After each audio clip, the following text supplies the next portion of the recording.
Hello and welcome to another episode of Creative Appetite. Today I'm joined with a good friend of mine, Isabel. She is the owner and curator of Jolie Femme. Good job. We got it there. I just don't even know how to start because there's so much I want to talk about because it's so interesting to me to like have a female. Mm-hmm. Well, not that really matters, but like to speak with a female who designs and customizes her own clothes, I think it's pretty crazy. Okay. Especially now that it's like, and it's family orientated as well. Yep. Like your mum does the sewing. Mm-hmm. So if you were to describe your clothing, how would you describe it? It is overly feminine. So the whole thing is to like bring romantic femininity into everyday dressing. Instead of wearing shorts and a t-shirt, just put on a really comfortable, really feminine dress that makes you feel good. And what are your dresses made out of? Vintage sheets. That's my favourite part. All recycled, of course. Where do you actually go to find these vintage sheets? Mm-hmm.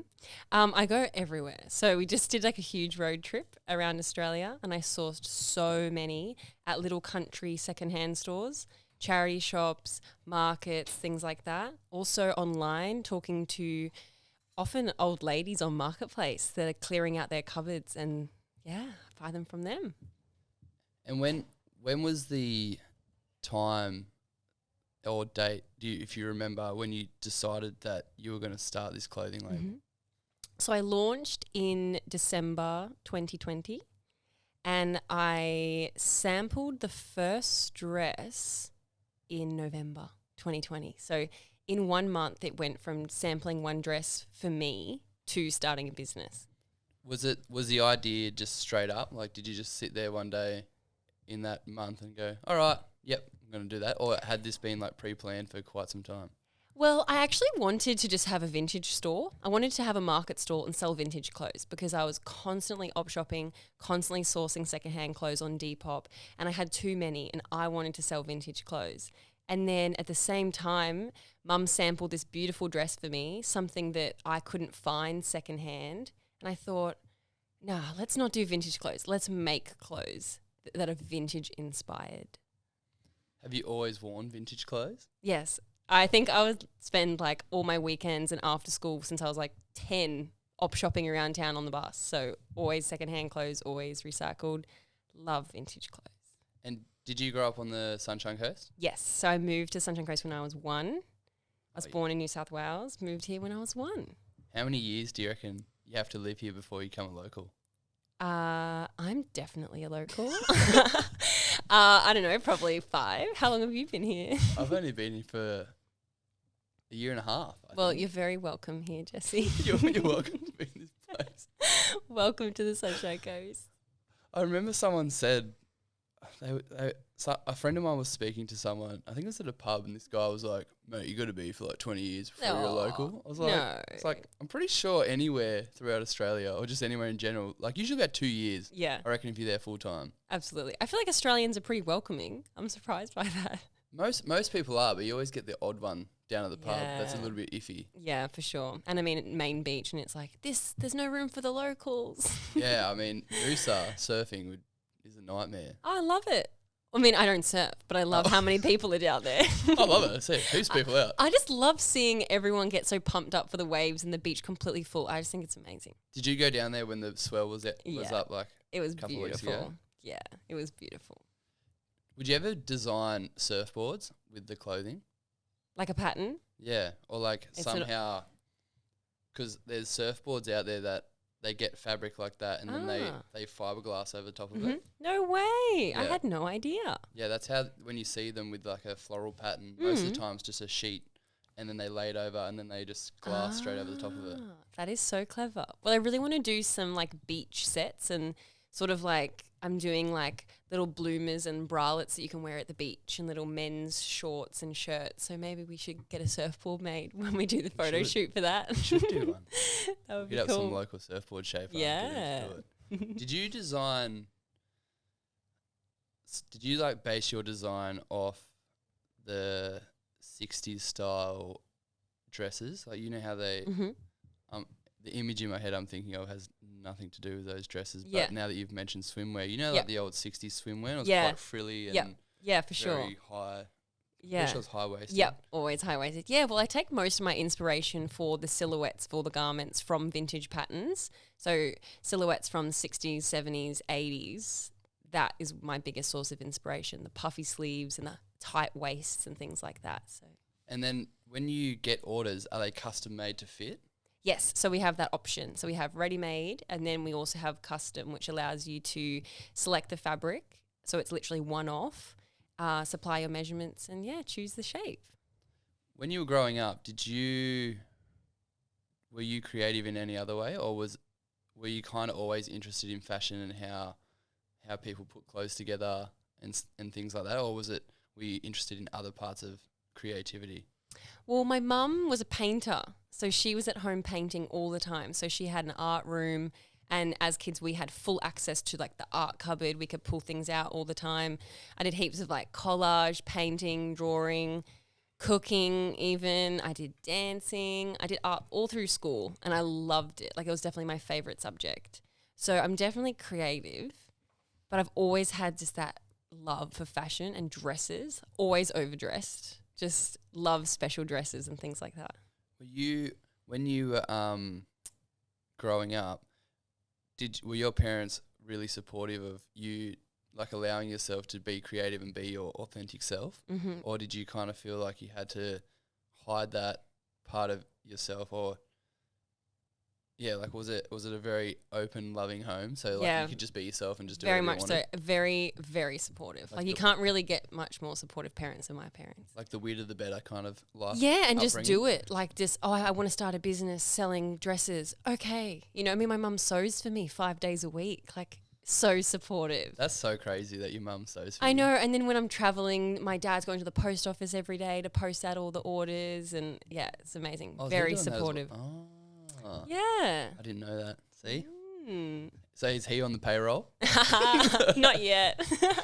Well, I'm back now, so I can post all the orders. Yeah. So you just so when you were traveling Australia, he was doing your orders for you. Yeah. So Mum was making the custom orders, and he was dispatching them straight out for me. So yeah, they held the fort. Things really took off while we were away traveling, and I didn't really expect things to take off that much. So it was a bit overwhelming, to be honest. Yeah. How did that when you started?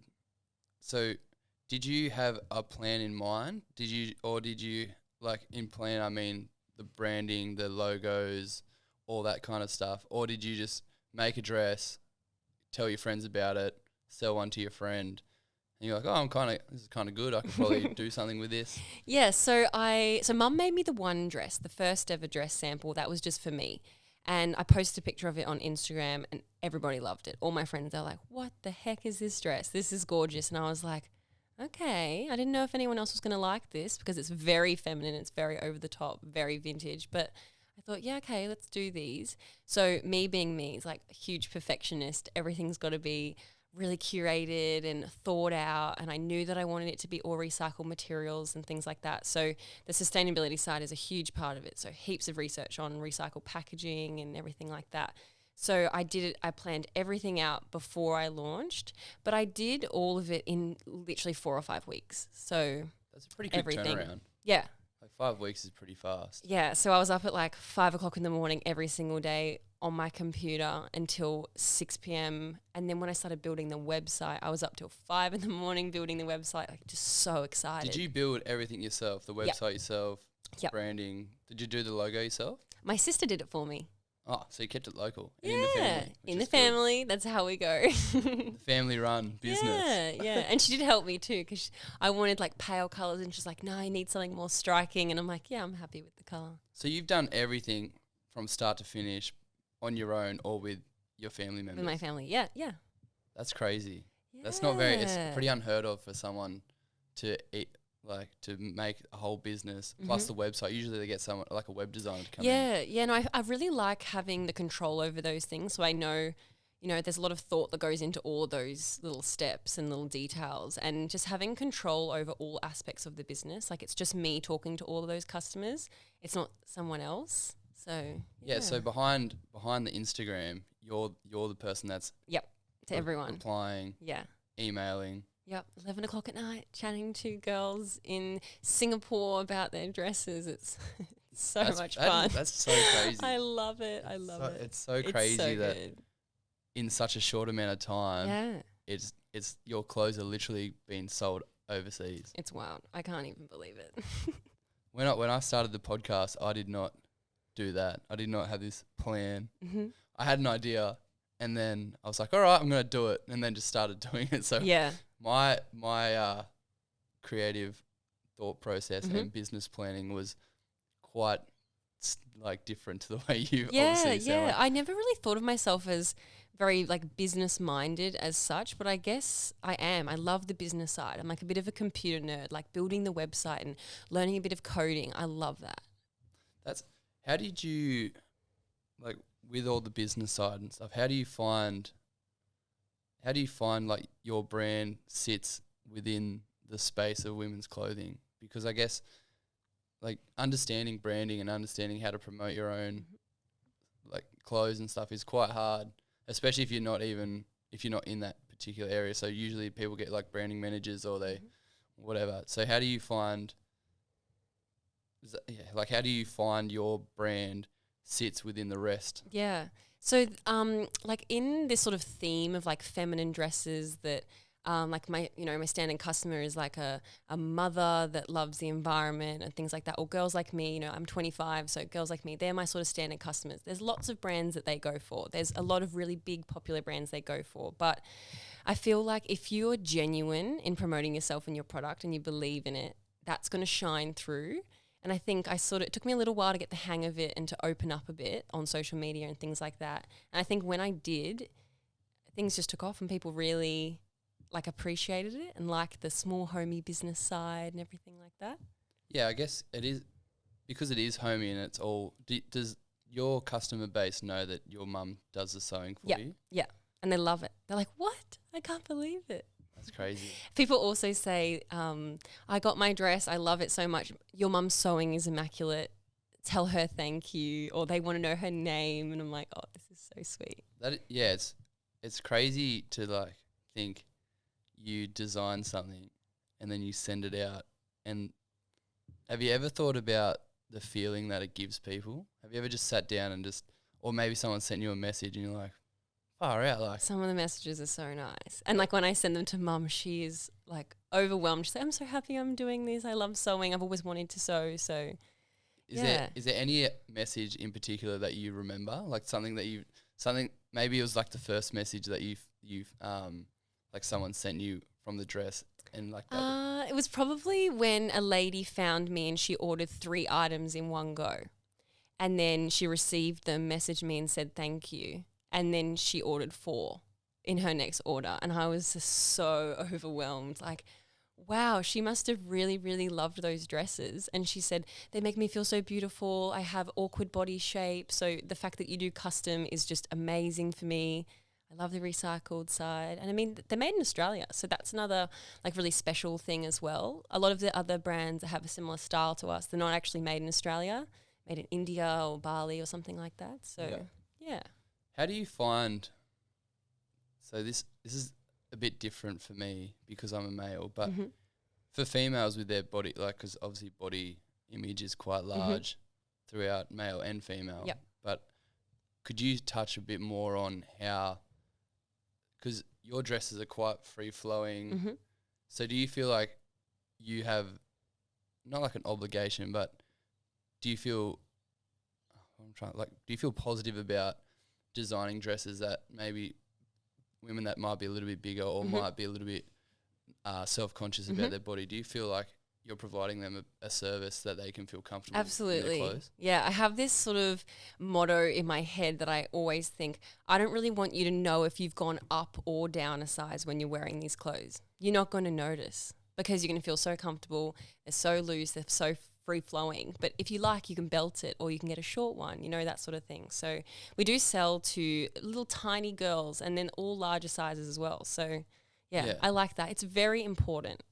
I definitely, yeah, that's I agree. But it's hard for me to like speak on the topic Yeah. because You don't want to say the wrong thing. I don't want to say the wrong thing, and nor do I wear women's clothing. Yep. So I don't understand how the fit works. Yeah, so all bodies and, pregnant bodies, breastfeeding as well. So we're more than happy to add buttons free of charge so you can breastfeed in it. That's crazy. So you can just like add in. Yeah, add in buttons or pockets and things like that. So I want these pieces to be worn and loved for generations. So, those special dresses, or it might be a jacket for you that your dad gave you or something like that. Those pieces that stay in the family and they're handed down because they're really high quality. They're made to last. So yeah. So how does it work in terms of if someone has the dress and they damage it, and are they able to send it back? And then you can fix it for free? Well, I've never had anyone's break or anything like that. So you did mention this to me when I met you. You said, I've heard of these brands that do free repairs on jeans and things like that. And I'm thinking,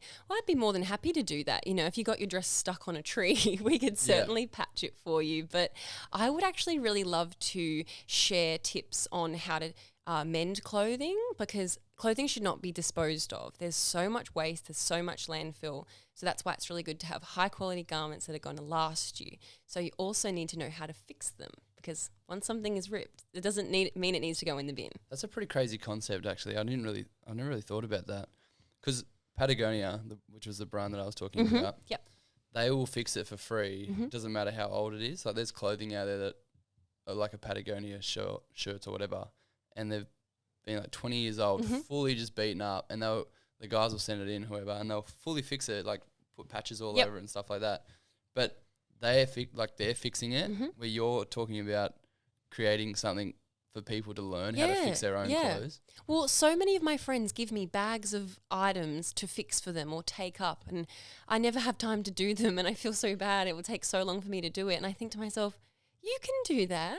Like, you don't even need a sewing machine. You can do it with your hands, just with a little needle, and you can do that. So I'd love to teach people how to do that. Needle and thread. Just a needle and thread, I'm terrible at a needle and thread. It can be intimidating, but it's one of those things that you need to start to learn. So you got to make those mistakes. Sew it wrong, and then you've got to unpick it. And I bet you'll never do it wrong again. Yeah, I feel like I've always had this weird thought in my head about sewing and tying a fishing line. Like tying a fishing line is really hard because there's so many different knots, and I feel like this is probably going to sound whack as some people think I'm stupid, especially if you're into fishing, because I'm not really a fisherman, obviously. But the two, like tying off the thread to like make sure it sticks. For some reason, I liken it to tying off a fishing line when you got a hook on there. Yeah. Well, it's threading the sewing machine as well. Sometimes it's very confusing. Yeah. So what type of equipment are you using? Is it just one sewing machine? So I have a domestic sewing machine, and so does my mum, and then we both have an overlocker as well, which is what does like all the neat edges inside the garment, so it's not fraying. So because I have no idea. So you're gonna have to like break it all down. Is it it's just the overlocker and the sewing machine? And the sewing machine, and they're just domestic machines, so they're not industrial. So you can get like big industrial machines that are really fast, but we like to do it slow and take care. So we're just happy with the domestics. How many threads do you have to put through on like each, like one individual sleeve? Do you do it a couple of times, or is it just one thick thread? So in a sewing machine, there's the under thread and the thread at the top, and then an overlocker has 4 threads. Jesus. That's what creates the stitches. Yeah. Other females probably watching this will be like, yeah, we understand, Jessie. We get it. We know what a sewing machine is. I don't get it though, so I want to know, because I feel confusing. Like a lot of people don't. And sewing can also be sort of, pushed into like a very like girly sort of thing to do. But imagine how empowering it would be for you to make yourself a shirt. And you'd be so proud of it. I know, it'd be so good. It would just be amazing. I'd just stop buying clothes. I'd just start making my own. Yeah, exactly. I don't wear anything else now. Yeah, I know, you're always wearing... And I feel weird if I wear like something like... I wear like vintage 90s as dresses, and I feel weird sometimes if I wear that. I'm like, no, I should wear my dress. Just go out there and go get some silk and just make one. Yeah, make one. Will you venture down into that after with the bed sheets? Is this... Because you can get silk bed sheets.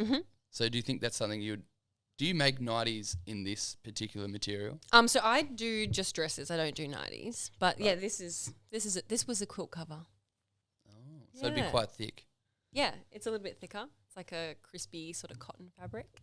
So how do you, do you have like summer and winter? So in winter, I bring out like longer sleeves and different necklines and things like that. But I don't do like your standard drops. So like, summer, autumn, winter. I don't do that. Oh, yeah. I Like just release things as they're available. So our silhouettes that we have created, they will be there forever. So they will always be available to order custom, or there'll be stock items available. And I will just add to the silhouette collection over time. When we have time to create a new style or I think up something new, then we will release it. And that is because I don't want to contribute to fast fashion. I don't want people to feel as though this dress is no longer in style and they need to get the new one, because that's not how fashion should work. So the silhouettes stay the same, but it's just the different bed sheets that Yep, come so through. different fabrics, and then we'll bring in a new silhouette like every now and then. It's not like a very often occurrence at all. It sounds so crazy to say bed sheets. I know. Like, some the bed sheets. people are like, oh, what do you mean? And I'm like, we've got to change our mindset. There is too much stuff in the world. There is so much stuff being wasted, and we have to 100%. use what we have. I think it's so creative that you actually use bed sheets, because I would never. Like, I remember when we spoke about it off camera. I was like, what are you talking about? I was like, bed sheets. I know. It's so crazy. I know, yeah. It's just such beautiful quality though. Like the fabrics and the patterns on them are exactly what I would be after if I was designing fabric. Exactly. And the feel of it, it's 100% cotton. Some of them are so beautiful. They're brands that would have cost like $200 new. And there they are, just no one's going to buy them to put them on their bed. So I don't feel bad cutting them up. And they just make such nice dresses. How does it work for like thread count then? If you know, like some bed sheets are like 10,000 thread count or whatever the hell they are. Yeah, I don't really know much about thread count. Oh, well, so. But I know I fabric. So I know cotton, I know linen, and I know polyester and things like that. So I can just feel it and go, that's good, or I'm going to leave that. Yeah. Yeah, because I'm pretty sure thread count is like the higher the thread count, the thicker it is and the better it is. Yeah. I think. Yeah. I probably butchered that. Apparently. I think the higher the thread count, the nicer it is. I don't know. Allegedly. I don't know. Maybe that's something I should research. Yeah, because I was going to say with that, because if it was a higher thread count, would that mean it'd be thicker? So like in wintertime? Yeah, so some of the fabrics are thicker, and we always will leave them for autumn, winter and things like that. So with the available fabrics, I have so many that I've collected, and I release them in drops of 10, and I do that every week or fortnight. And then once they're sold, they're sold. So each fabric makes just 1, 2 or 3 items, and then they're gone. And then I've got more fabric to bring out. So everything's super limited. Yeah, so it's kind of like a get in there and get it, otherwise it's going to go. It is. And, it's so funny. Sometimes I find fabric that I want to keep for myself, and then I list it, and then, of course, it all sells, and I'm like, why did I do that? Yeah, why don't you just do you find like really unique pieces of fabric? I just get so excited. I just want people to see you them. want to put it out there and give to someone else. Yeah. I love the ones that I find with the lace trim and things like that. That's always like a bit of a bonus already so you didn't on there. sew that in there? That was on the quilt cover. Oh. Yeah. That's crazy. Yeah. You never really look at bed sheets until someone's wearing it. Well, they're as a dress. vintage. Yeah, they're so vintage. So they're super frilly, and it's different to what's in now for the bed. Yeah, because what about the flannelette material? Is flannelette the checkered? Like, is that what flannelette that's is? the feel. Or is the soft flannelette is the material? I actually accidentally bought a flannelette sheet recently. I didn't know that it was a flannelette, and when I got it out of the packet, I was like, oh no, why did I buy this? Because it's not really suitable for the dresses, but I'm sure I'll be able to find something for it. Even if it's in winter, it might make like a really nice men's shirt. Yeah. So are you going to dive into the men's area? Yeah. So we have sampled one men's shirt, and it's great. It's like a boxy swing sort of style. And I want to do some shorts, but I'd like it all to be like unisex. So, a little beach set that a girl can wear or a guy can wear. So, yeah. What what type of silhouette or what kind of design would be unisex? Because like a button-up shirt could probably be unisex. Unisex, yeah. And probably the shorts too. So if they're like elastic waist, sort of just, like a boxer short. Yeah. So what would be your biggest selling silhouette? Or how many silhouettes do you have? I think I have 12. So we do skirts and tops, like crop tops and skirts, and dresses, short and long. It'd be hard to pick which one actually is the best seller, but the garden dress and the Sunday pinafore are probably the most popular at the moment. and I have no idea I'll what have to they show are. you later. I'm like, yeah, it's I get just it. two of the shapes. So yeah. It's like, yeah, I don't know. You're like, why. should I I'm know like, this? I'm like, I probably should have knew this before. No. But I think with women's clothing, there's so many different designs. Yeah. Especially like from bikinis all the way to dresses. Like Mm-hmm. there's so many, and they all have Yeah. different names. Yeah. Where men's, it's like shirt, jacket, pants, shorts. Yeah. That's it. Yeah, so I name all of the garments and it's actually quite sweet. Some of the customers know the names. When I talk to them, they already know them off the top of their head. I'm like, oh, that's pretty nice. Yeah, that's how is your following going, and how interactive are your customers with the brand? It's going good. Yeah. So I've been in business for just over a year and 1 month.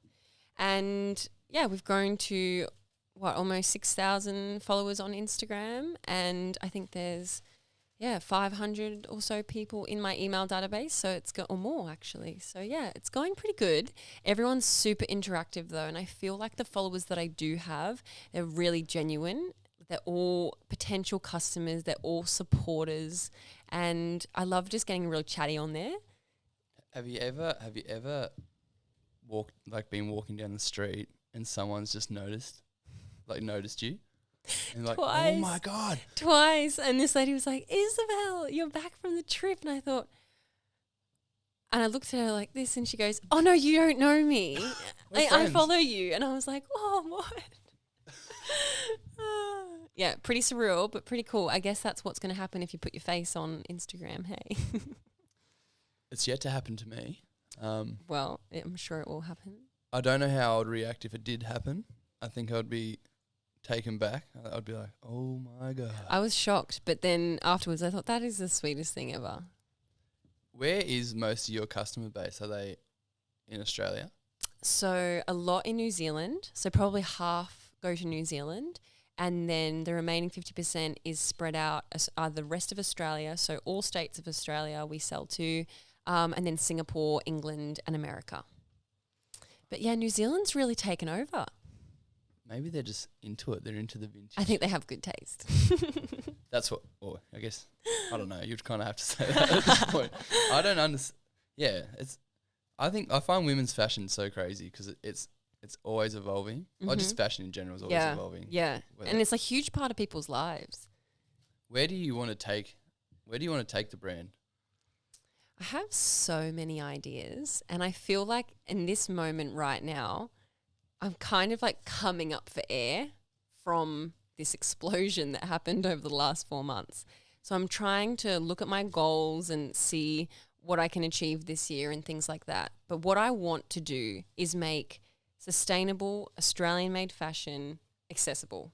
So my prices are way down from what they could be compared to other brands that are similar that aren't even made in Australia. And I got to keep it like that. So I want your everyday woman to be able to buy a custom dress that makes her feel just amazing. And then what other ideas would you be gonna, like, what were the other ideas that you were just speaking about? So because it's Australian made, Australian designed, and then where do you see it moving, like in terms of these dresses? So they're all selling. So once you make all your dresses, post them all out, you can finally start to get back into a rhythm again after you gallivanting across the countryside. I have one of the main ideas that I have is to create a magazine. So again, full of sustainable living, sustainable fashion ideas, sewing techniques, things like that, teaching people what is going on in the environment and how careful we have to be. So something physical to hold, I think would be a really nice thing to create. And I've also thought about, having a pop-up shop, things like that. But I do actually really love working online. So, yeah, when you toying. When you travelled around Australia, did you go to markets? Yes.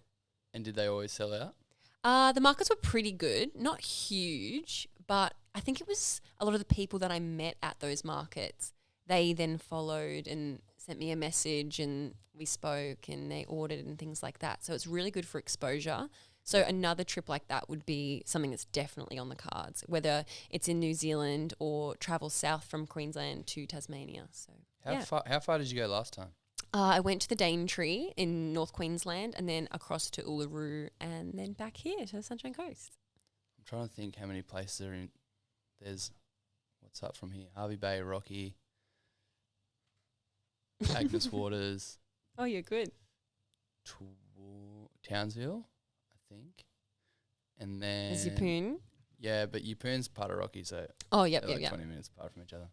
And then after Townsville, it's wait, no, Mackay's in there somewhere too. I think it's just after. I just went there and I wouldn't even be able to tell you. I'm like trying to think.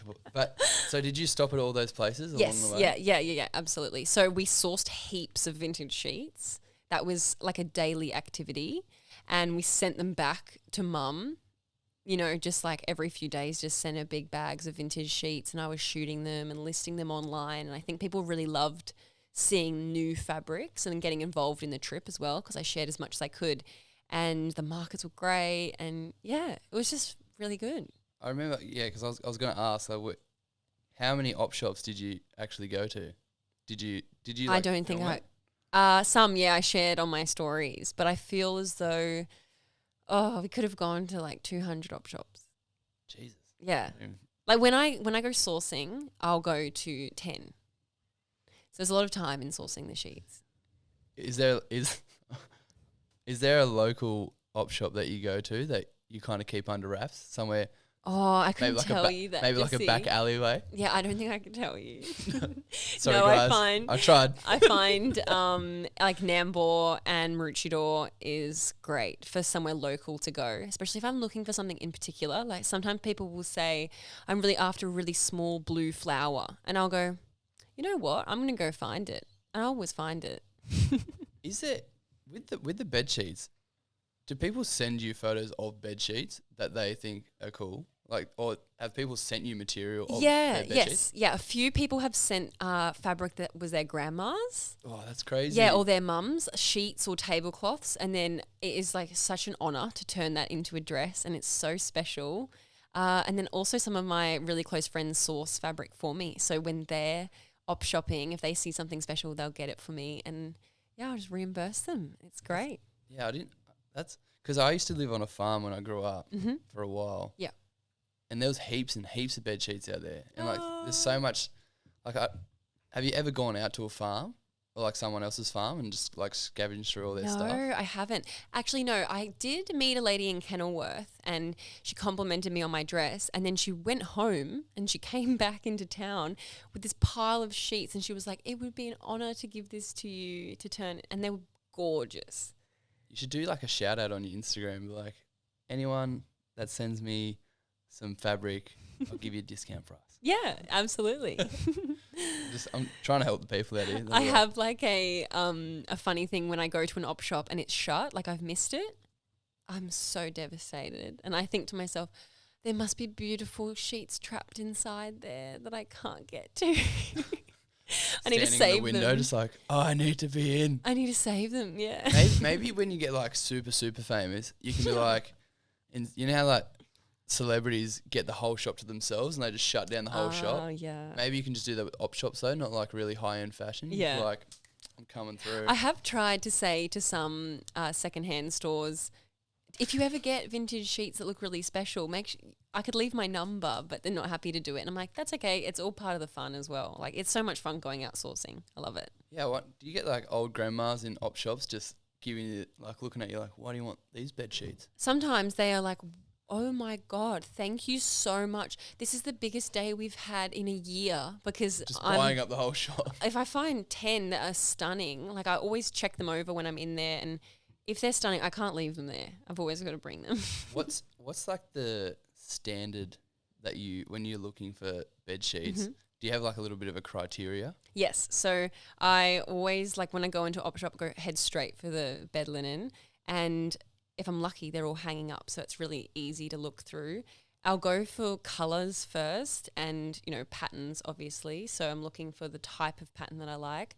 And then once I see it, I'll pull it out, give it a feel, check if it's cotton, check it for any pilling or damage, look around the edges, check the size as well. If it's a cot sheet for a baby, that's not really big enough. But, it's super lucky if we get a quilt cover, because we can make 3 things out of a quilt cover.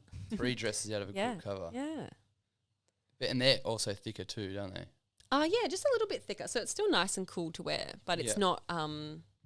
not super flowy like some of the sheets. Yeah, not as soft. Is it everyday? So it's everyday wear. Mm-hmm. So I always say like designed to wear with boots or bare feet, but don't be afraid to dress it up for a wedding. You know, I'm going to a wedding soon. I'm 100% going to wear one of these dresses, but just dress it up. Yeah. How would you dress it up?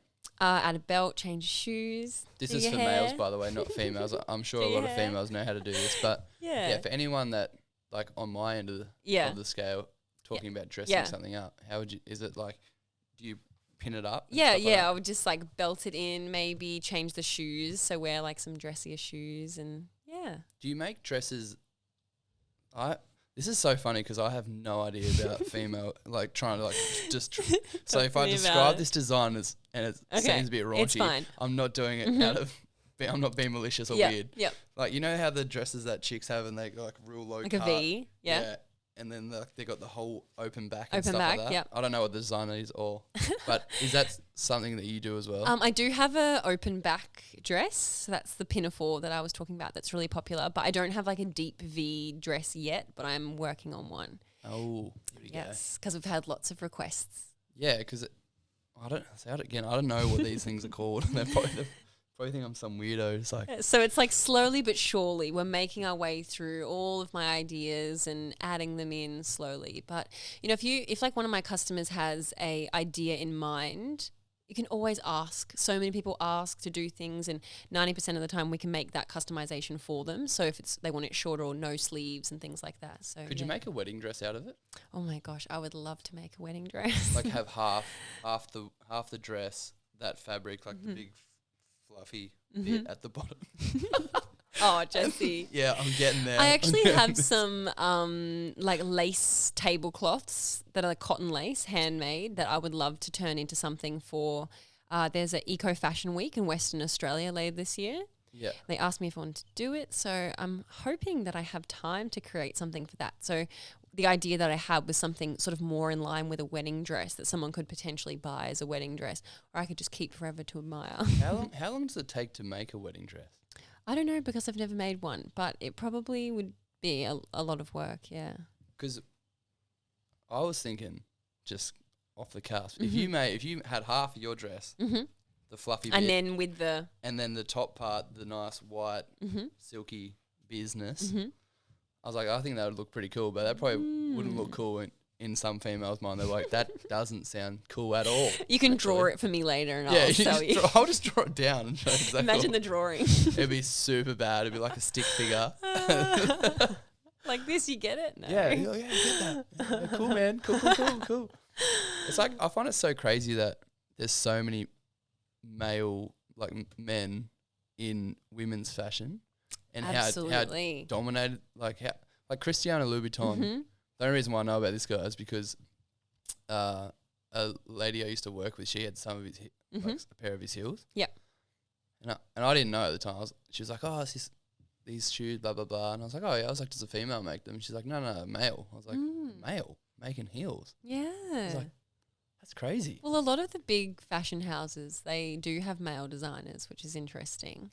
But they understand the female body, obviously. It's like an art, you know, that's to what work that's what I out was how getting to. something fits It and must take, feels. Because there's nothing worse if you put something on it feels horrible, you know, if something's tight or scratchy or something like that. So, yeah, these feel nice. What are the key points that you're looking out for with that feel, which is kind of what I was getting to. So, because if a guy's doing it and he's not wearing that clothing, which doesn't mean, like, not to say that men don't wear women's clothing. Like a good friend of mine in Sydney, he wears Camilla dresses and like these really cool jumpsuits and stuff. Super fashionable. I'm gonna get him on Monday because he's a really good DJ. Yeah, that would be interesting. Yeah, he's really he wears the coolest shit, and every time I see him, I'm like, oh, like I watch him on Instagram. He makes me want to wear Camilla and stuff. I'm like, fuck, man. Like, I know. Yeah, he's like rocking these sick, like vintage sunnies and these so like good, full floral, like amazing. And he's always changing it up. It's crazy. But what I was gonna what I'm saying is like, if a guy is focusing on those points when you're designing your dress, how many times did you have to make it, and when did you start picking up certain things? You Changes. When you put it on? The changes. Yeah, so we don't take that long to sample an actual silhouette, but there is a little bit of toying and playing there. So we'll sample one to fit me. So obviously I can try it on and see how it feels, the first size. And, might want the sleeves longer or, more fabric in the bodice, or the skirt needs to be fuller and things like that.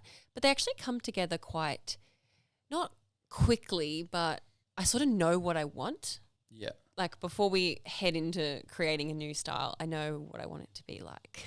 Do you make jumpsuits out of them? I haven't done a pantsuit yet, but I would love to. I reckon they're cool. They are the best. I reckon like an overall sort of style one would be so cool. Yeah. Or like when a chick, like I don't even know this, like a chick's wearing like suit pants and then they got like a crop top and then they got like a jacket over top. I'm like, that's pretty cool. It's not bad. Yeah. But like, there's so many ideas. There's so many different designs. It's actually insane. Mm-hmm. That's what I've noticed, like through fashion and like watching people. Yeah, the way and it's they dress. interesting because almost everything has been done in a different era. So it's really hard sometimes to work out where you're pulling your inspiration from and what you actually want to create and stuff like that. So mine is really just about being overly feminine and bringing it into your everyday life. That's what I want people to feel feminine and own it, and don't be afraid to dress feminine, don't blend in, but then feel comfortable as well. Yeah. Your designs remind me, like this one in particular, remind me of like an old cowboy movie. That's where I like, and because on your Instagram as well, it's like all brown, but then it's like nice floral colours. For some reason, that's the way I depict it. I'm turning into a bit of a cowgirl actually. I think it was the road trip. Got the Blundstone boots on, big cowgirl hat. A Kubra, I can picture like this tiny little cottage with a nice open field, maybe some buffaloes running around. For some reason, it's always American too. It's never like an Australian outback. That's so it's funny. Always the American outback. It's funny though because I grew up right by the beach, right, like 5 minutes walk from the beach. So I don't know why I feel so at home in the country, but as I've gotten older, that is like definitely where I feel the best, in the country. And I think that comes out in my designs, and a lot of my customers are in the country as well. Yeah, I was going to say, the customers over in Singapore and stuff like, or people living in the city, do you think because it looks like that, that's why they want to wear it? Because it gives them a sense of... Yeah, some of the girls in Singapore told me that they love the sort of dolly, little girly sort of look, and that's definitely what it is. Like I wore dresses like this when I was 5.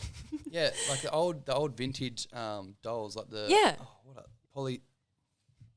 They made out of the glass ones. Porcelain dolls. Porcelain. Yeah, they're like this. Yeah, they're like that. Butchered that word, got there. But yeah, like that's absolutely. What, they remind me of that. Yeah, that is very true. My grandma used to have a pair of those. I used to have some of those. I just thought about that. She had heaps of them though, and it was kind of scary growing up. Yeah, they are a little bit creepy. You'd walk into the room and it'd be like ice cold in winter, and then there'd just be all these dolls just sitting. Oh my God. It's actually funny how you go like full circle like that too. Like I never thought that I was going to do this and that this was going to be the style of my clothing brand or anything like that. But a lot of people that I used to be friends with, like 15 years ago, they've reached out and been like, I knew this is what you were going to do. This is what you were always destined to do. And it's exactly the style that I always knew you would do.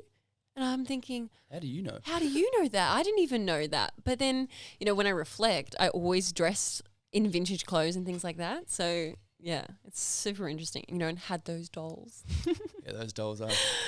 I don't know. If people love them, which is great. Each to your own, but they scare the living daylights out of me. Especially not.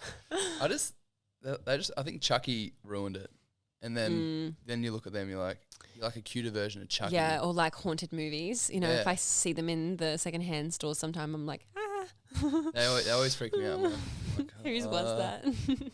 There was one time I was, when I was younger, my mum's mum was over from New Zealand, but she was house sitting like this old lady's house who I think had passed away. And I was sleeping on the floor, and all I ever remember was like, it was like her bedroom and the other bedroom across the hallway, and that door was always open, and we were in Orange, and it's super cold during winter, and she had like porcelain dolls sitting across the bed, and then it was like this big picture of her above the bed.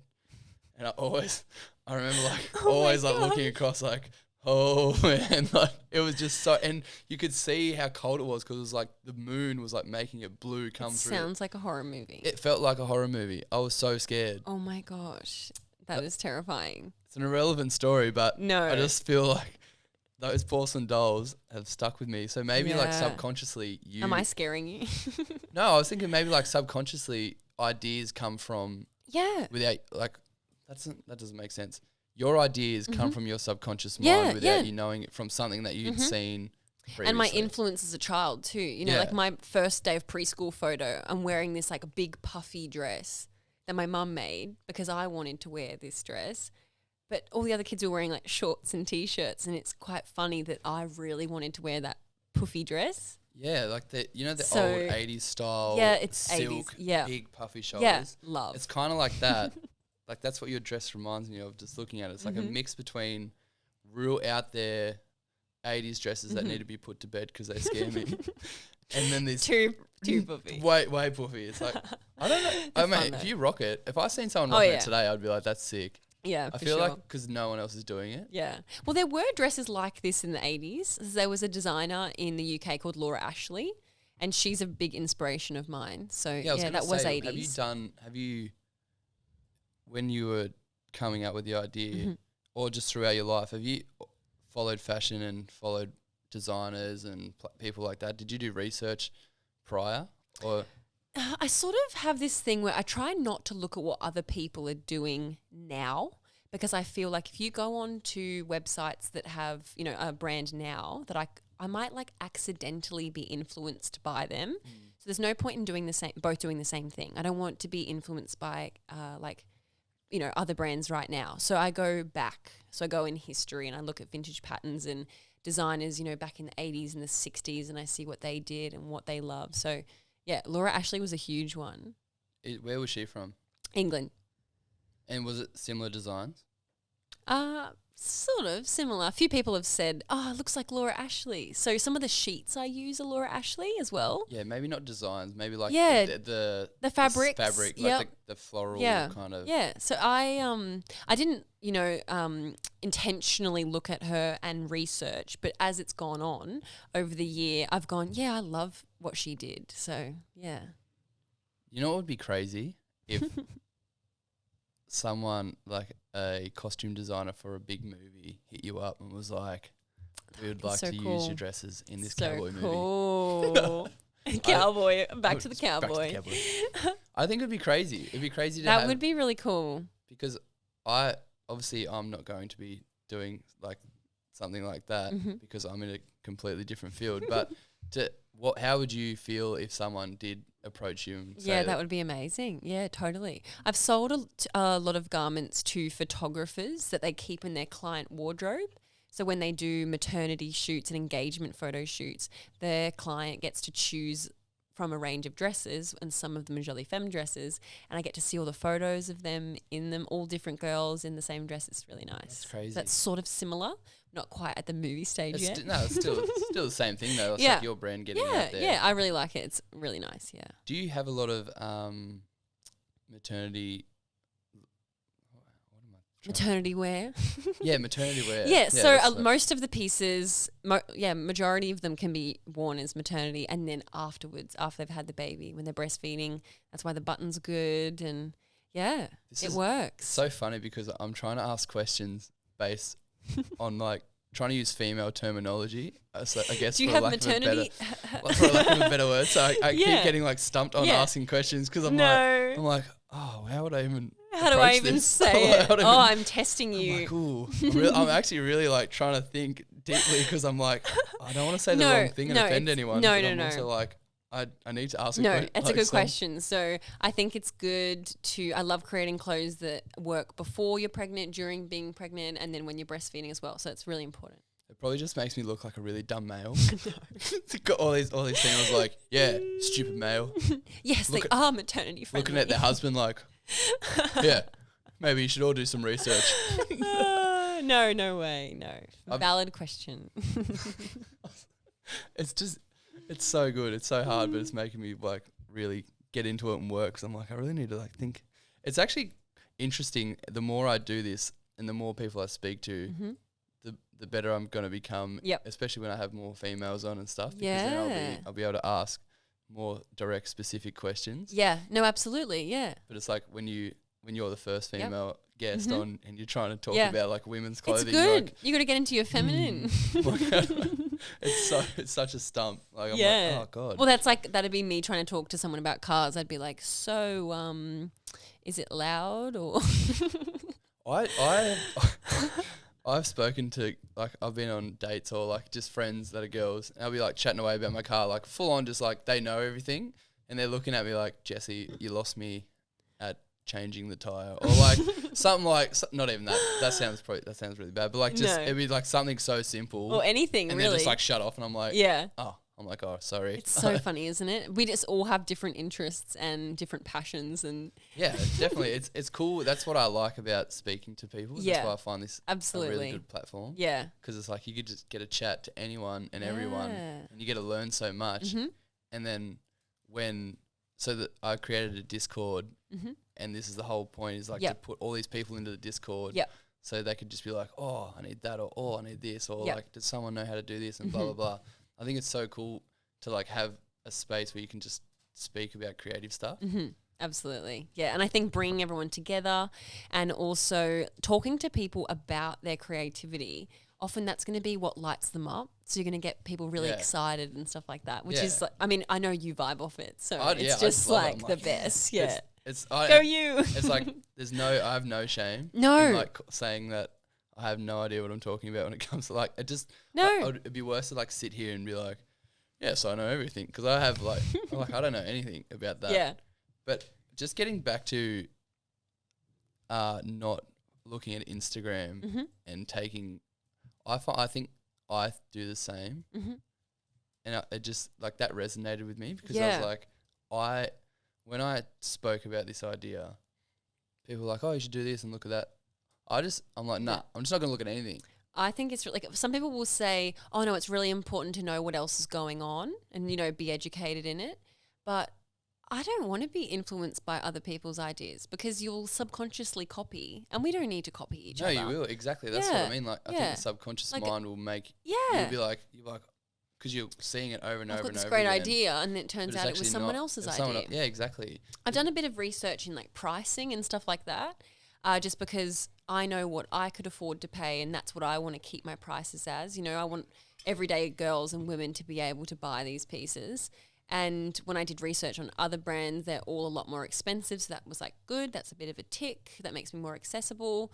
And that's about as far as it goes. I don't really want to see what they're doing or where they manufacture or anything. I just want to focus. Well, I think I've never seen these dresses before, as in like I haven't seen other brands making dresses like this. And I don't know if that's just because I'm not in that world of this particular style, but most of the fashion I've seen coming from women aren't that. And I think your brand is so unique and different.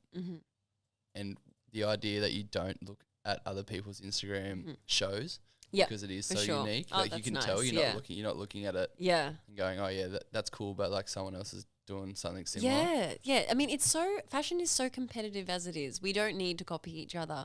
We can come up with our own ideas, and I have a lot of ideas. It is insane how fast fashion moves. Too fast. That's why I'm slow.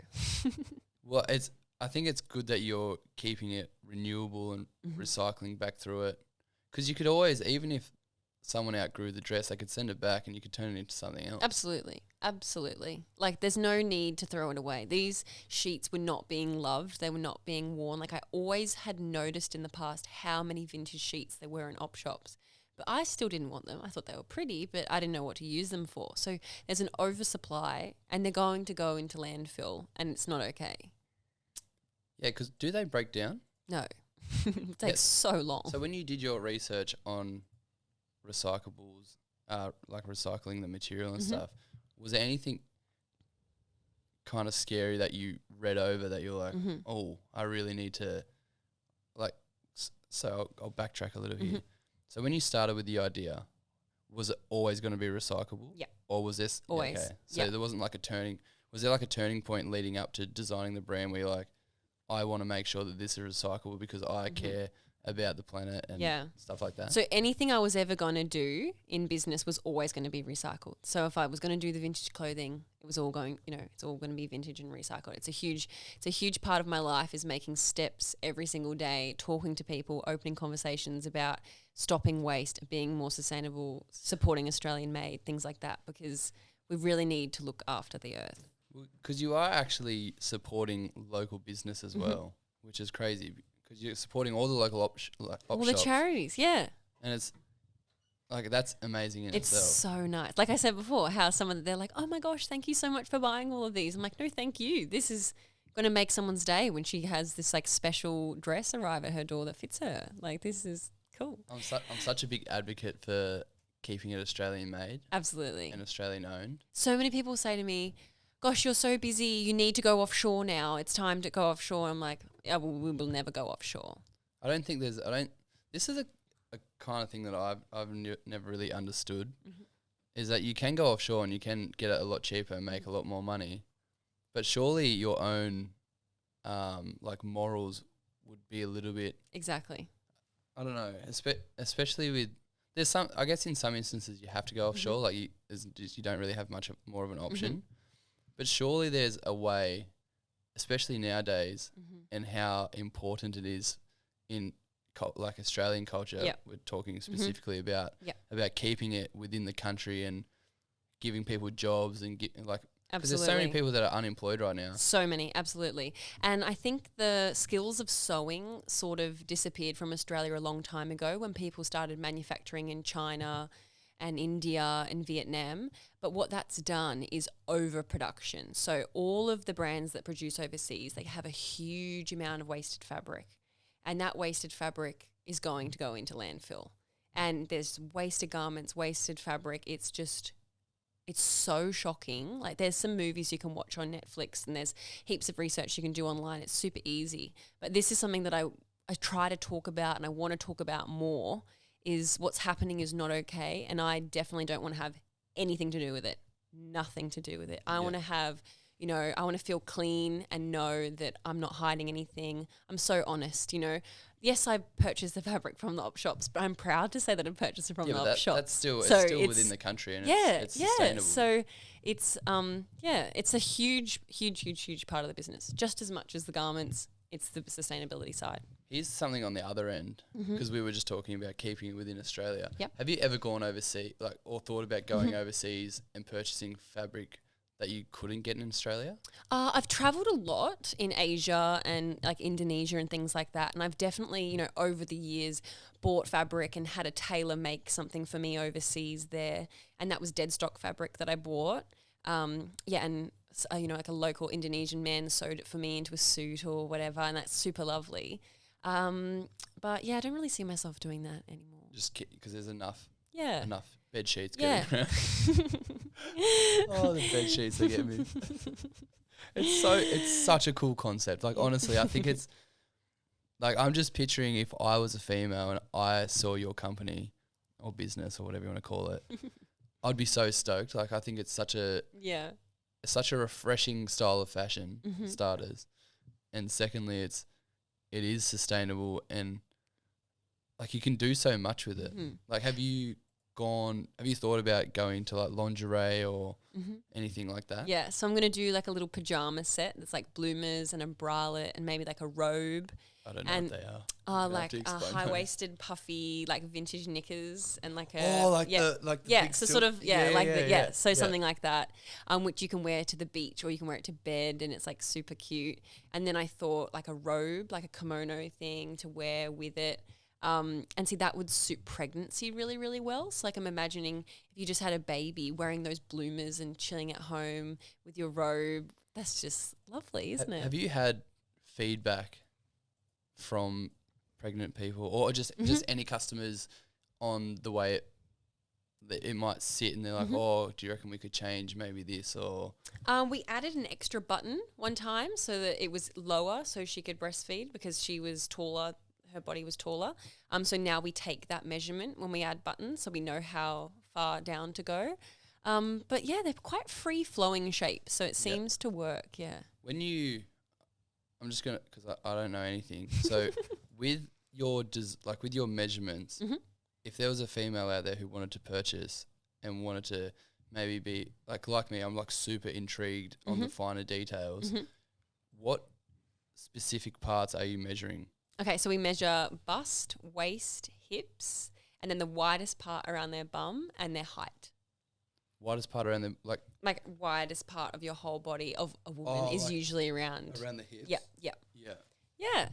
And then of course we don't make the garment to fit that. We add the amount to make it fit perfectly and have the flow and the swing and things like that. Yeah, do you add on Yeah, we add extra on each side, so it has this look. So you won't know if it's too big. If you've put on weight or if you've lost weight, you won't know. Ah, so it's more like you get the base finer details, size, and then you just kind of like buffer. Yeah, so we get the body, and then we make the dress to go. Body. Yeah, that's cool. Yeah, it is interesting because some people want to submit the measurements of a dress that they have that fits them well, and that's fine. Yeah. But we find it easier if we get their actual body, so we can envision, this person and how tall they are and what shape they are. And how does your mum fit into, like, she obviously sews, but does she wear the dresses and enjoy the dresses as well? Yep. She has 3, I think, that she's made herself that have the Jolie Femme tag in them, that are these silhouettes. So, yeah, it's pretty cute whenever I see her in them. I mean, they're quite overly feminine for her, I think, but she does like them. So, yeah.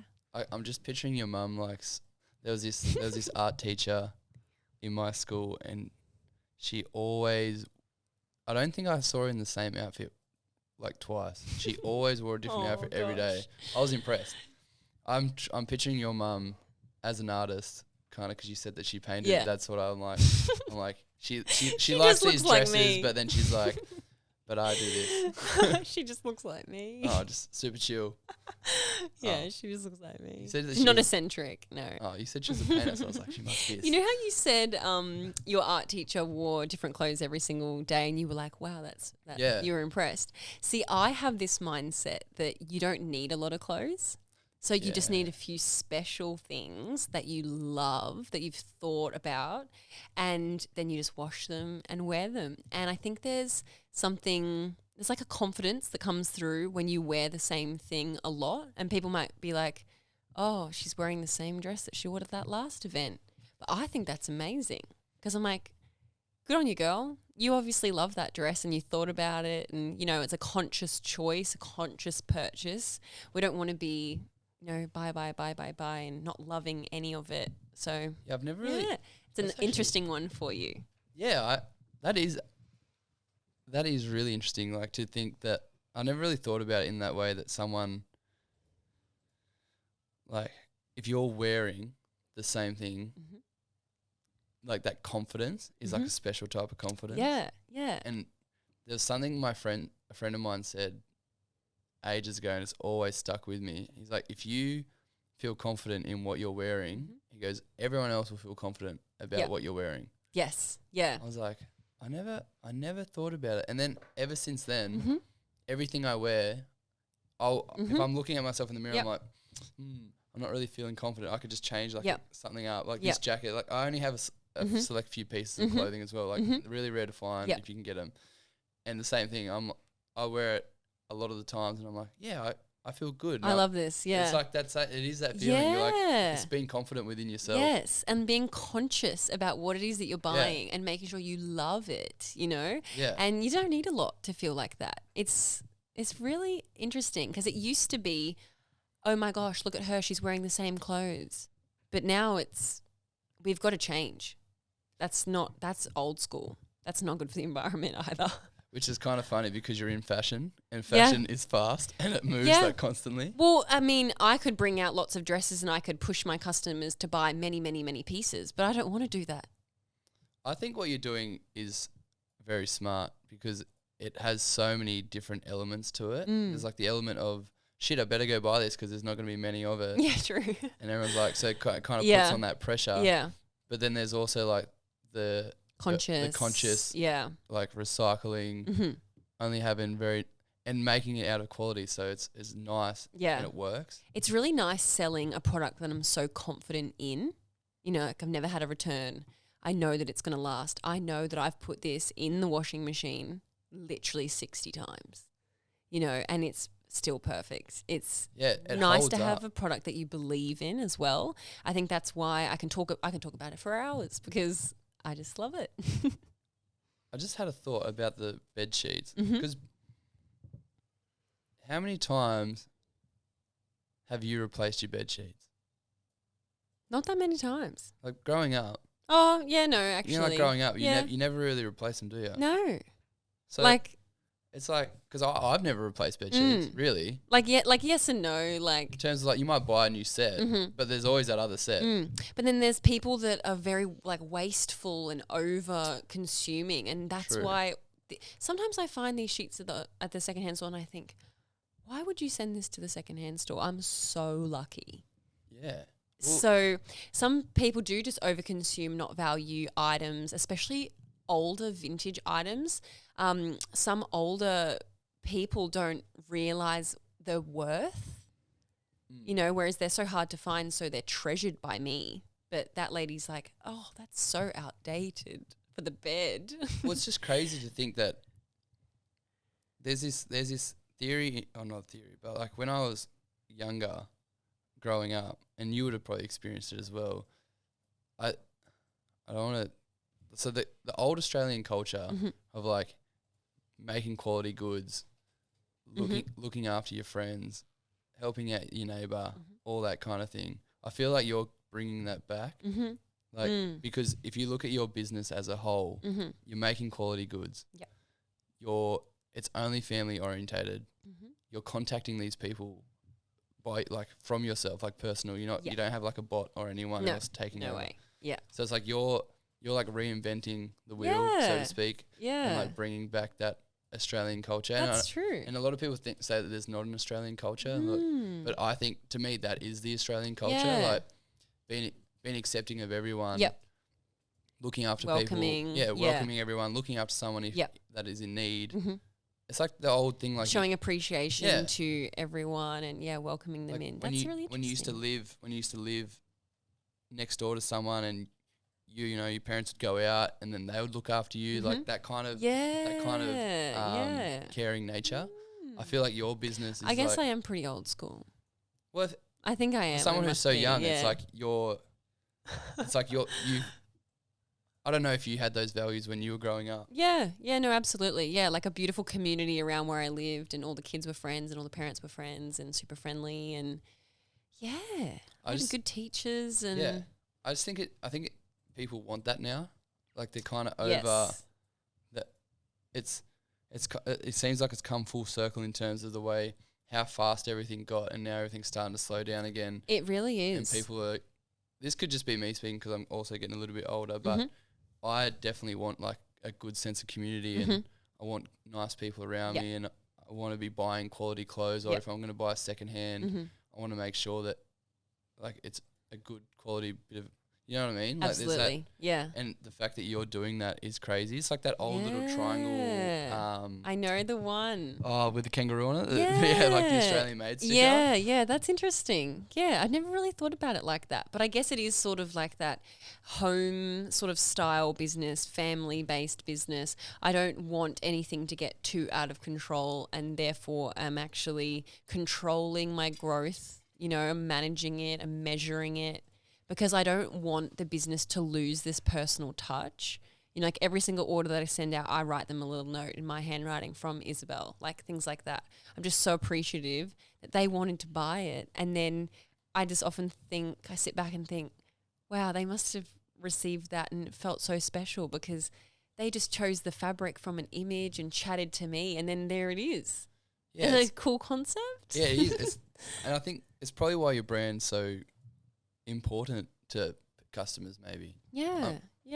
Because that's the whole, like, even for this, like, that's the whole thing. It's like to build a sense of community around people. And absolutely. And make people feel a part of something, because you never know what could, that could change. Like, even buying a dress could change their whole life. It might not be that short little boost of dopamine like that. Them buying that dress could because they know it's in that community, they might feel a part of a community. Absolutely. That kind of thing. Yep. If that makes Absolutely. sense. Yeah. I probably didn't make any sense. Yeah, then, no, but absolutely. Do you know what I mean? Like there's some customers that have started sharing like their Jolie Femme garments when they get them, pictures of them wearing them, and then I follow them back and I can see them share other sustainable brands, or if they've struggled to find clothes that fit them really nicely, they're talking and sharing about clothes now that they love to wear, and I'm thinking, wow, I'm so happy you included me in that. Like that is so rewarding. It's so lovely. Do you have any plans to work with other brands? Is there any other brand that you kind of like that you would like to work with? No, not really. I have done some photo work for brands like boots and hats and things like that, but I haven't actually ever really thought about a collaboration. But you never know. The Creative Appetite collaboration. You never know. Yeah, you never know. And we all help each other. This is why I love meeting creative people, because what I do, you can't do, and what you do, I need you to help me with. And I love talking and, just expressing, bouncing off each other. It's like the best. Feeling. It's so nice to sit there and just be inspired to do what you like and what you love. And sometimes just talking about what you do, that'll just light you up.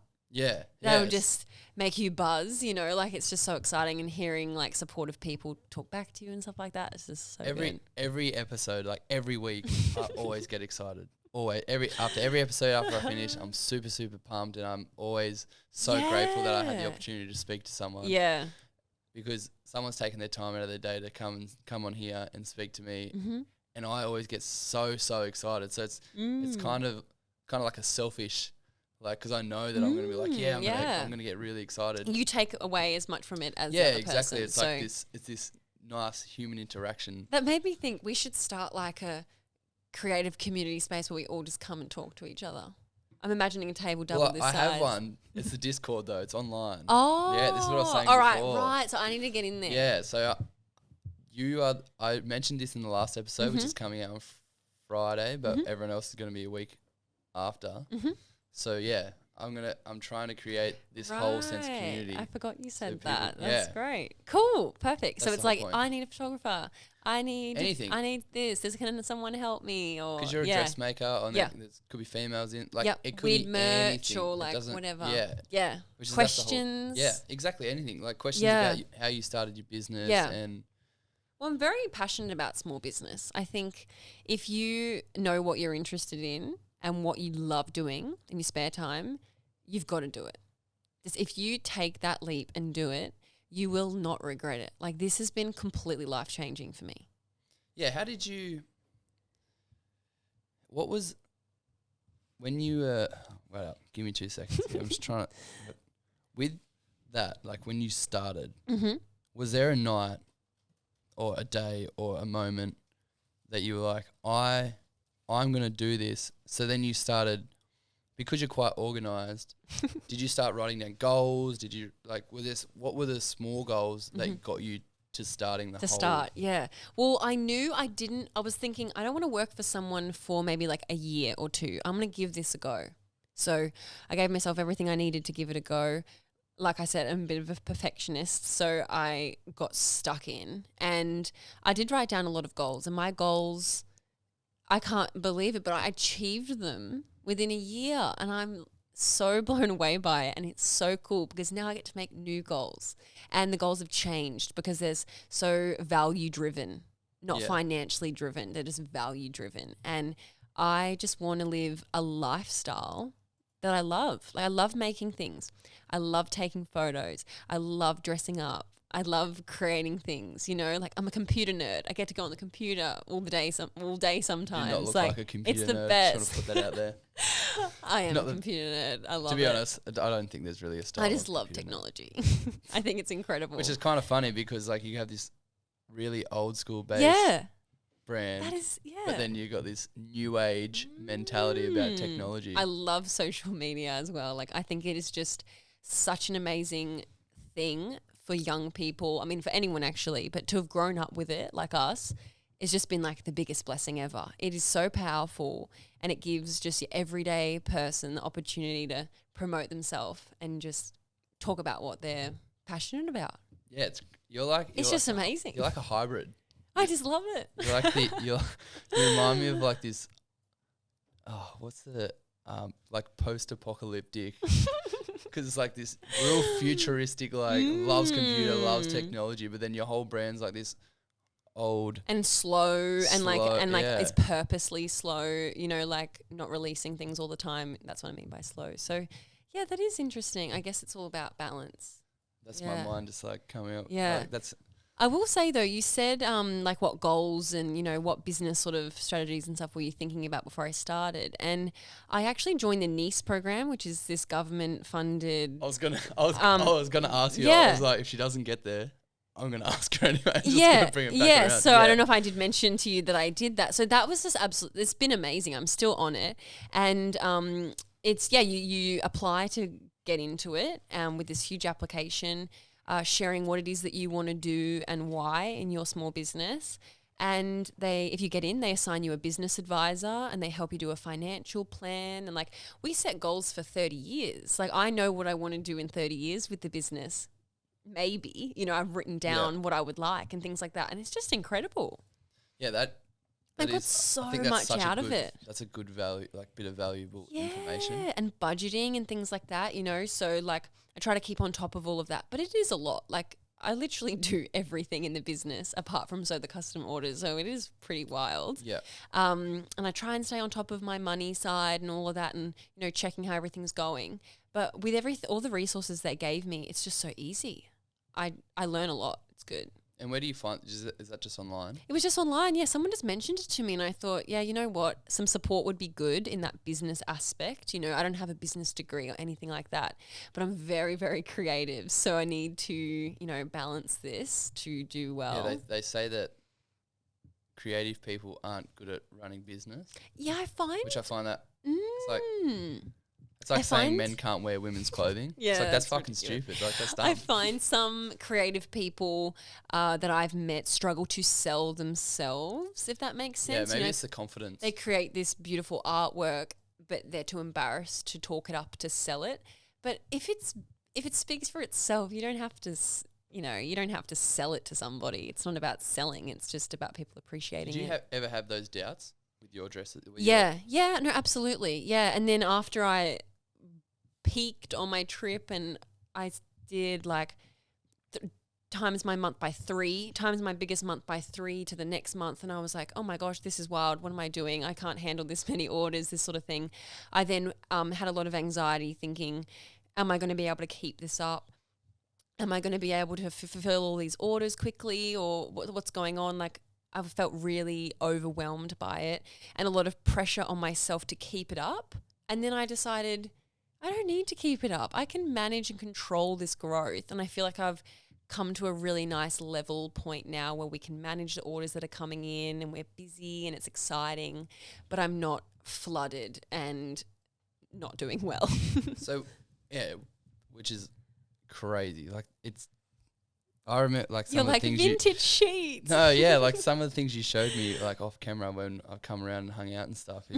Like just in terms of, actually, this is what I do want to talk about. Mm-hmm. Now my brain's come back around, and here we are. Here we are. That's what happens in my brain. So I like to talk about manifesting and, you know, going out there and chasing your goals no matter what, just giving it a go. Yep. There was something you said a while back, I don't know if you remember, that your way of manifesting more orders was by taking a screenshot of your email and putting it as your background. Yeah, and it worked. So I was on my email on my phone and there was, say, maybe like 4 orders on there spread out by other emails. So I thought, I really like the look of that, seeing so many orders on my phone screen. Like I feel really happy. This is going good. And so what I did was I deleted all the other emails. And so there was about 20 orders, all one after the other. And so I screenshotted it and set it as my lock screen. And it was my lock screen for probably 2 months. And then after 2 months, I opened my email and I had 20 orders. Isn't that crazy? And I was like, I did it. I was like, I did it. You know, like there's so many goals in the business, but of course, selling things, you know, to a higher amount, that's always going to be a goal. It's maybe not the most important, but it is. It's like, it's very fulfilling. And I just couldn't believe it. I was like, wow, I did it. Isn't that, it's just crazy. Like you can just manifest. It's things. wild. It was wild. Yeah. There's this story I was going to say in the last podcast. I told TJ about it. Mm-hmm. So for anyone that does, I'm saying it anyway. For anyone that doesn't know, Oh yeah, of course. Harry is Isabel's partner, and that cheeky little bugger full shouted you out, and I had no idea. I was like, he was like, yeah, you know this. He did it so calmly. He's like, yeah, there's this really cool person on the coast. She designs his clothing, blah blah blah. Like no inkling that it was you. What? And I was like, oh yeah. We'll and then I met you, and you're probably like, yeah. Then I was like, I saw you walking up the footpath in the dress, and I was like, wait a second. That's like, that girl that I looked at. Yeah. I was like, oh my God. God, he's so funny. But I was telling him this story about manifesting because I think, I don't know, it might resonate with someone, it might not. But when I was younger, in year 7, I went to this music like show, and there was a guy like playing guitar, and I remember sitting there. I was like, one day I'm going to be up on that stage. And I just sat there, and I remember leaving, and I just kept thinking about it. I couldn't get out of my head. I just kept thinking and thinking and thinking. I don't think it was I loved him. I think it was like this idea of being creative and being allowed to show my emotions through music. And I was like, I know that I'm going to get there. And I just kept telling myself, and I kept replaying the image. I used to sleep and dream about it. I used to, like, right before I go to bed, I'd think about it. And sure enough, repeatedly, just, and it wasn't like, and I had no idea what manifesting was. Wow. I just always had this, and I've always done it. I've always just been like that. That's so interesting, because when I did that to my lock screen, I wasn't thinking to myself, I'm doing this to manifest it. Yeah. I was just like, that looks so cool and it makes me feel good, and that's a goal. Isn't that crazy? But, you know, you're thinking about it over and over and over. And it's just like wild. And like, I was like, yeah. And then in year 10, so this is like 3-4 years after, I was playing on stage. Oh my gosh. Yeah. And how good. It was crazy. And what's more crazy is the guy who I was watching, I was like, I want to do that. He was my guitar teacher. Oh my gosh. So you want to spend time with him. Manifested it. And I told him that story. I was like, dude, you don't know what it means to me. Yeah. And I was like, just for you to teach me guitar is crazy. And yeah, legit. Like, and it's so surreal. You can kind of, I don't know, this might not make sense, like everything that I say, but you can kind of like see the subconscious mind was maybe like drawing him in. So that's how he became my guitar teacher. But my conscious mind of thinking me going onto the stage was like the other part of manifesting. So there's like two, there's the subconscious manifesting and the conscious manifesting. Wow. Does that make sense? Yes. That's what, I don't know. That's what I thought. I was like, maybe that's what's happening. Well, there is like I feel like there's also like the physical items or like places that you can go. I'm going to go to that exact place, or it's just like feeling. You know, I just want to feel happy. I want to feel successful. I'm going to work towards that or whatever. There's all these different. Yeah, there's it's so interesting. But it really does work. But that's what. Yeah, so I guess what I'm trying to say for anyone out there is like just. What you're thinking is correct. Like if you're believing in it, just keep thinking about it. And if you're thinking about it, do it. Yeah, just do it and start. And it doesn't matter if it's not the best thing in the world when you start. And that's funny coming from me because I'm very much perfectionist. But I was the best. No, I was just like I was like trying to have everything covered. Yeah. Like I was like, I have to have matching packaging and it all has to be recycled and all this. But you know, like if you want to do something, just start. You just have to. Just give it a go. It'll be like the best thing you ever did. 100%. It's ever. Oh, I just want more people to get out there and just go for that. It's so rewarding. For that dream. Yeah, and you get this feeling. I feel like you're like the prime example of someone who's just chased it and really.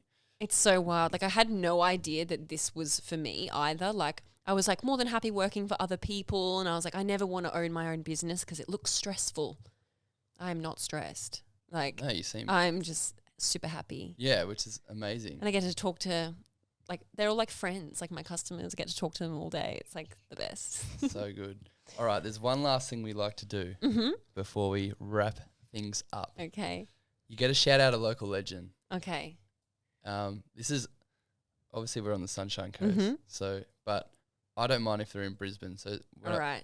local can be from here to Queensland. Okay, I got one. Just When in you said case. Brisbane. Okay.